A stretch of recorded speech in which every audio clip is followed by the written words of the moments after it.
Hello, my beautiful friends. Welcome, welcome, welcome to all of you.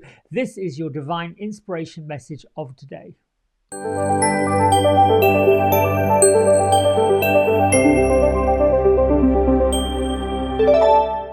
right, my friends. So let's start off with our angel numerology number, which is an 8 today.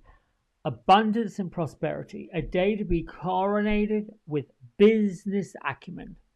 The choices that we make in an 8-day is favorable because our prayers for better business, more clients, expansion, all of those things have been certainly answered. On an 8-day, brings with it the energy of success, insightfulness. If this is a person whose birth number is an 8, they're successful, powerful, and most likely a really good leader in whatever field they happen to be in. This is a day to focus on joy and know that everything is going to come to you. It works with the tarot card of the King of Earth or the King of Coins, Pentacles, whatever you want to call them. And also, you can bring in the elements of Archangel Ariel, who's all about abundance, Archangel Jophiel, who's all about the beauty of God, the beauty in everything we do, plus the influence of Virgo in the sign of Leo, or Virgo with a Leo influence, that kind of thing, with the expansion of the planet of Jupiter. There's that. So we've got the angel numbers on our side today. And my isms, I'm grateful for all that I have received so far and for what is on the way. I am always in the flow of more and more greatness, and I am allowing more blessings of love, money, abundance, health, wealth, romance, joy, fun, laughter, whatever you want to put on your blessing list. Bit different to the bucket list. It's a blessing list. Whatever you want to put on your blessing list, be grateful that it's already on the way because it's on the list. All right, let's get to Happier Me affirmation cards. I'm going to read the one I pulled. You fill in the blank. It could be your looks, your weight, your body. Whatever you believe is limiting you, do not measure my worth. And then it says, your opinion about yourself is informed by your thoughts. Very law of attraction. You can be the richest man alive but feel miserable about yourself. Or you could be the person that wakes up in the morning feeling blessed just for waking up. This is your choice.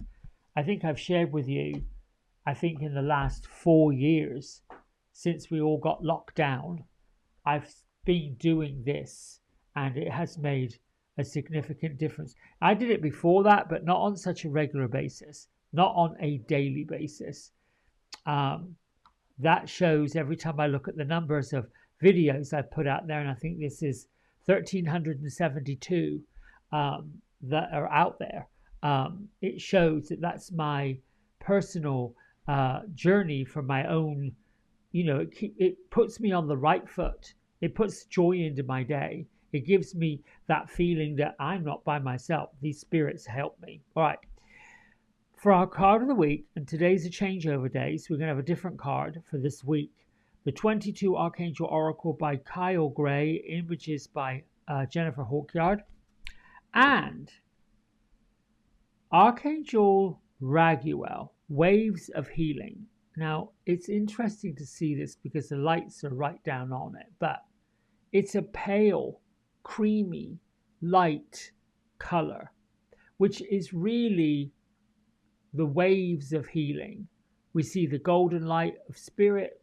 We see this beautiful archangel, which is very closely related to, this camera bugs me, to Archangel Ariel, who's also very good looking. Now, the message for this whole week, be open and, more importantly, be vulnerable, as this will initiate the healing and harmonious resolution that you are seeking, that you're looking for. When we want peace, when we want harmony, when we want that feeling of grace and gratitude, actually we want it, we want to experience it, we're normally in a place where that's not happening. So to get to that place requires a little bit of vulnerability. I'm going to speak more about Archangel Raguel in a different video because he or they, there's no male or female. This is definitely an androgynous archangel. Well, they all are, but this one in particular, because it deals with balance, deals with justice, deals with harmony, deals with peace. But Archangel Raguel also deals with how we can get turned around and twisted by some of the blueprints that come with the genetic blueprint that we come in here with. Our genetic blueprints that we're working with in this particular lifetime is a combination of those who were around us when we were birthed in here, their genetic blueprint, the genealogy.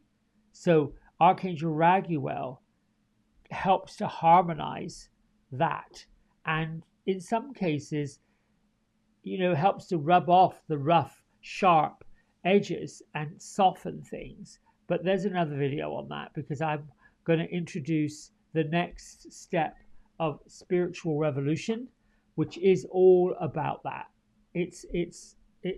Well, that's a different video. Right, let's get to the card of the day. This week we're using our Angel Wisdom Tarot by Radleigh Valentine. And I've got Gertrude and Beatrice standing by. They popped in earlier and where are you? They said, well, we're here. They're hiding. Why are you hiding? I'm not see. It's funny because some days I see clearly where they are, and the message comes from where they are in space. But at this point, they're not really showing me. I feel them. I feel their energy, but I can't see a place in space and time where they are. I see a stained glass window. They're saying to look at the wonders within. Look at the wonders around you. Look at the wonders that you create yourself. Look at the blessings that you have. So this is a day of blessings. Okay, I'm going to stop here and take this card. Let's have a look, see where we are. Oh, the Queen of Earth. Now, the King of Earth works with our 8-day.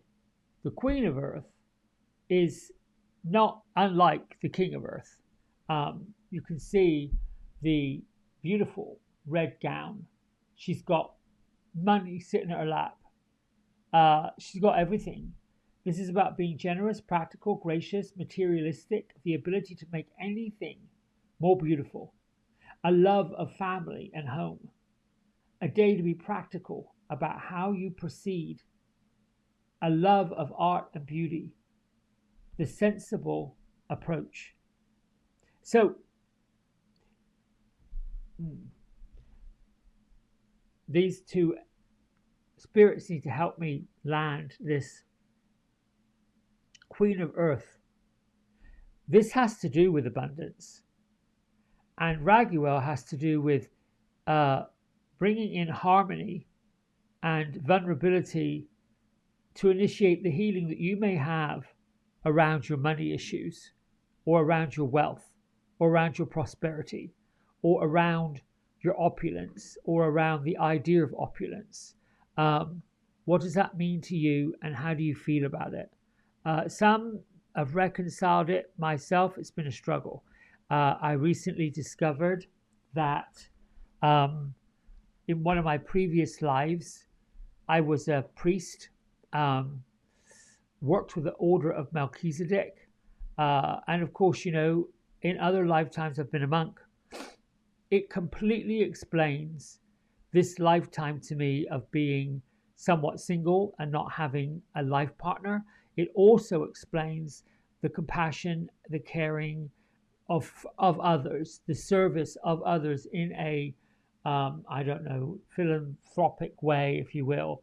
But being that most people in service of God, in service of the Creator, in service of that, have to take vows of poverty, have to take vows of celibacy, have to take these vows.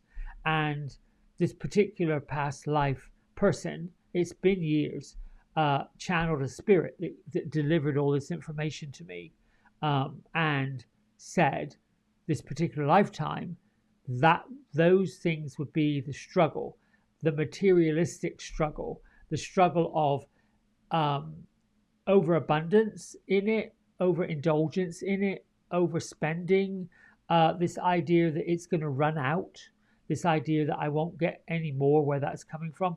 And interestingly enough, when I share this with others in groups I've done, they share the same fear of lack or fear of prosperity.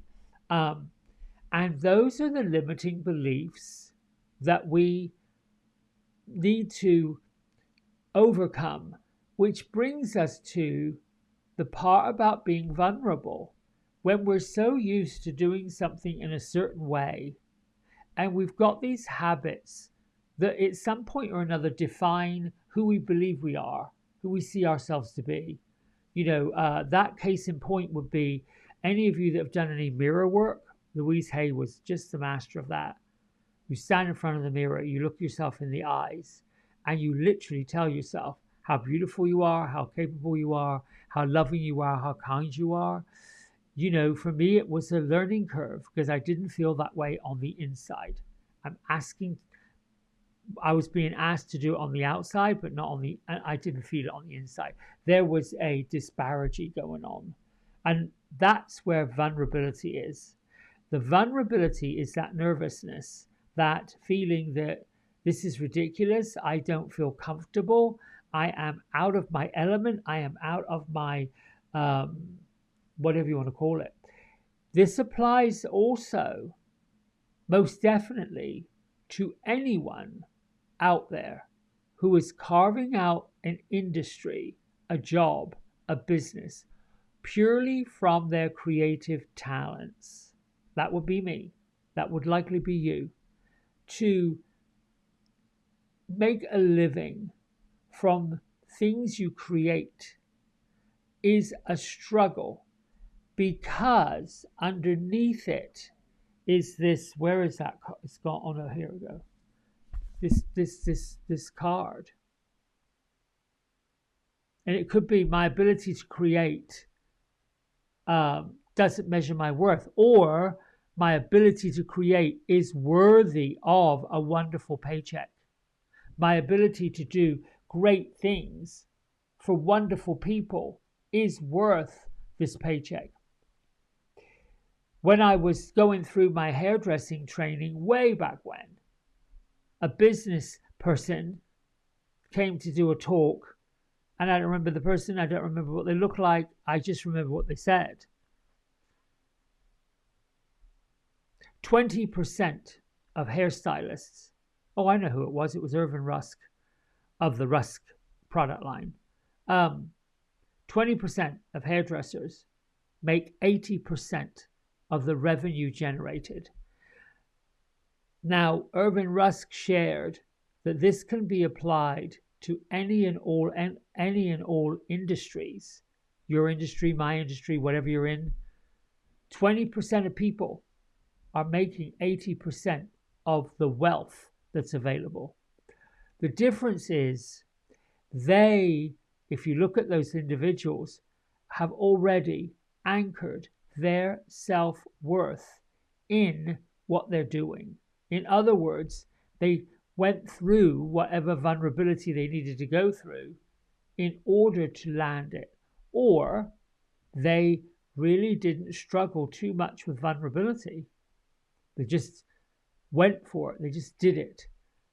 So if you are one of those who, when I say takes issue, struggles, challenges, limiting beliefs, that it is challenging for you to create income from creative resources, then this is the 8-day. It's the work is for you. Pull in Archangel Raguel. Ask, can you reconcile, harmonize, bring peace, bring understanding to the genetic codes, if you will? I don't know. You asked for it. That will help you move through the feeling of vulnerability into strength. You can't get strength and courage without being vulnerable. I'll say that one more time. You cannot get strength, you cannot get courage without being super vulnerable. There's a video on that because that comes up in the next happy hour at the Woo Woo Lounge. That is our subject, and I'll get into that in an introductory video. Until tomorrow, my friends, be well, be blessed, feel abundant. I love you. Thank you so much for all that you do for me. Bye for now. Hey everybody, we hope you've enjoyed the video. If you did, don't forget to like, subscribe and share it with all your friends. Here's a QR code if you decide you'd like to get a private personal reading with me. I'm available most evenings and on the weekends. Just go over to the website, book in what session, 30 minutes, 60 minutes, and then fill in the contact information and I'll be back in touch. And if you feel kind enough, here is a link to my donation button. Energy exchange of any amount is always gratefully received. Until next time, be well, be blessed, and thanks so much for watching. Bye.